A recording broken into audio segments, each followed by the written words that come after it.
Friends, every society in the world is menaced by a scourge called zombie organizations.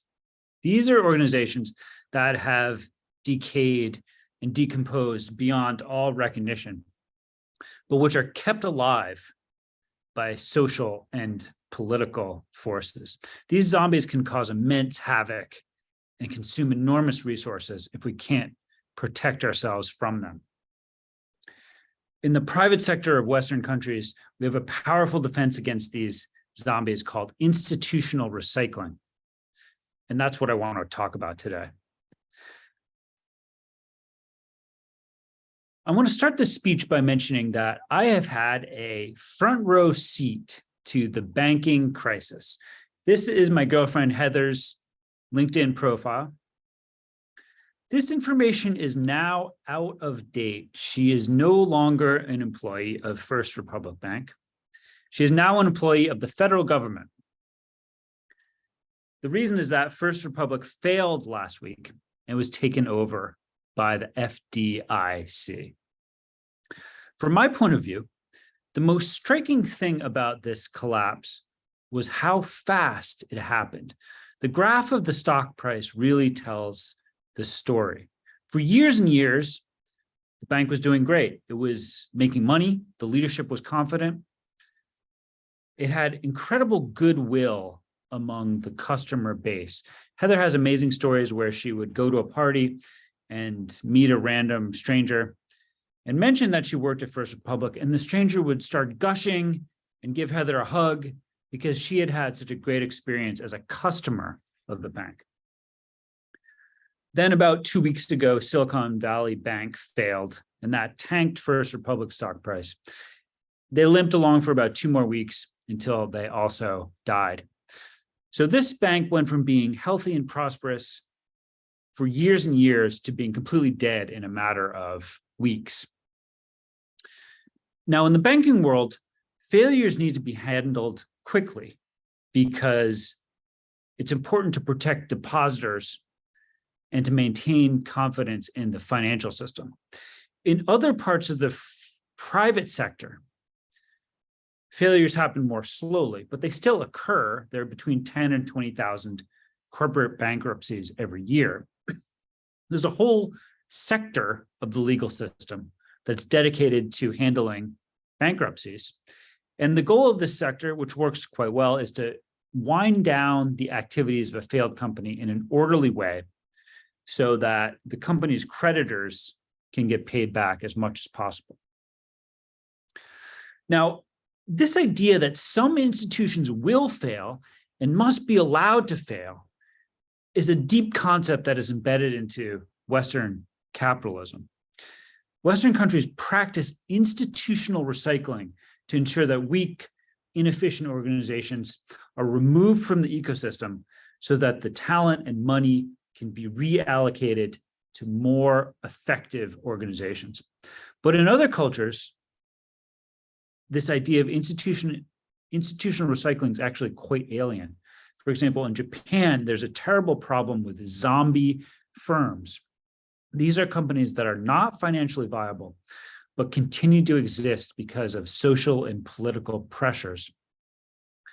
Japanese society ends up subsidizing these firms that lose money year over year, and it becomes a tremendous drain on their society. Now, I don't want to praise Western capitalism too much because I think that we have a paradox in the United States where we have an amazing, dynamic, world-leading private sector, but our public sector is decaying and decrepit. On the left, you see Apple headquarters, this amazing space-age structure, and on the right, you have a Boston subway station. And if you look closely at the photo, you can see that there's stalactites growing from the ceiling because the roof has been leaking for years and years so that the water drips down and forms these stalactites. How can we understand this paradox? Well, I'll give you a simple one-sentence theory. We apply institutional recycling only to the private sector. We have these mechanisms like FDIC and the bankruptcy courts that destroy the weak organizations, but only in the private sector.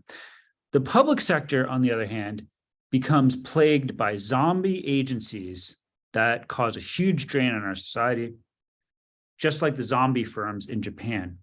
And the price tag is not just in money, it's also in human life. I'm going to give you a vivid example of this.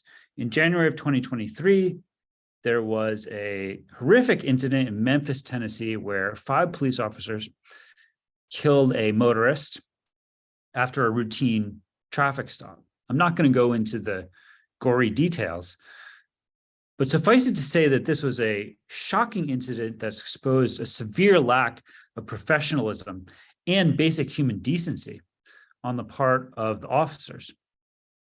But it's not sufficient to just blame this incident on a few bad cops. This was an institutional failure. The Memphis Police Department should not have hired these people. They should not have allowed them to graduate from the police academy. They should not have tolerated a culture where this kind of incident could occur. And the leadership of the MPD is not going to change. They probably won't even face any significant penalties. Now, I could list off for hours instances of public sector failures in the United States. We had the Flint, Michigan water crisis. We have the continuing homelessness crisis in San Francisco and other cities. We have the Uvalde shooting where the cop showed up on the scene of the active shooter but failed to protect the children. We have, in my view, an unbelievable failure of the CDC during the COVID pandemic. Many situations like this. Friends, we need institutional recycling for the public sector. In the private sector, we have bankruptcy courts, FDIC, other mechanisms to make sure that zombie firms get taken out of the ecosystem. We need the same thing for the public sector. If we can create a mechanism for institutional recycling in the public sector, then we can build a healthy society where the energy of the private sector is balanced by efficiency in the public sector. Thank you very much.